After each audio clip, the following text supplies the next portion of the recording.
Assalamualaikum. Saya Muhammad Saimi akan menerangkan lebih lanjut berkaitan projek inovasi kami SATEM 2S, iaitu Smart Attendant with Temperature Screening System.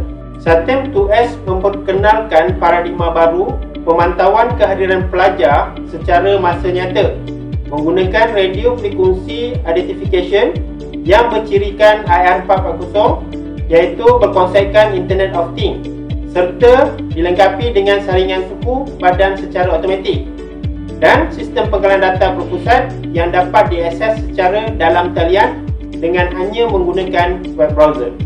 Pembukaan semula institusi latihan pada 1 September 2020 yang lalu telah menetapkan pematuhan SOP perlu dilaksanakan di semua institut, antaranya menyediakan alat pengukur suhu yang mencukupi. Institut juga perlu menyediakan petugas di kaunter yang mana mereka berisiko kepada pendedahan virus, dan rekod kehadiran secara manual perlu disediakan. Rentetan daripada permasalahan itu dan pematuhan SOP yang perlu dipraktikkan secara berpanjangan, maka SATEM 2S dihasilkan. Objektif penghasilan SATEM 2S ialah menyediakan smart device tanpa memerlukan petugas di kaunter, perekodan kehadiran dan suhu badan secara automatik, pemantauan kehadiran secara masa nyata, dan penyediaan sistem yang bercirikan IR 440 dan berkonsepkan Internet of Things. SATEM 2S terdiri daripada dua elemen utama, iaitu peranti dan sistem. Peranti terdiri daripada tiga komponen penting. Komponen pertama, sensor suhu yang berketepatan tinggi 0.5 darjah Celsius dan analog distance sensor. Komponen kedua, pengawal mikro dari jenis ESP32, RGB LED, piezo buzzer dan LCD display adalah pelengkap yang berfungsi sebagai penunjuk kepada pengguna. Dan komponen yang ketiga, pengimbas RFID yang digunakan untuk mengimbas tag RFID 125 kHz melalui frekuensi radio. Badan peranti dibina menggunakan bahan PLA yang dicetak menggunakan pencetak 3D. Sistem pula dibangunkan menggunakan perisian sumber terbuka seperti Apache, PHP, MySQL database dan Laravel framework. 4 kelebihan SATEM 2S ialah cepat, perekodan suhu badan dan kehadiran secara automatik dalam masa kurang 15 saat.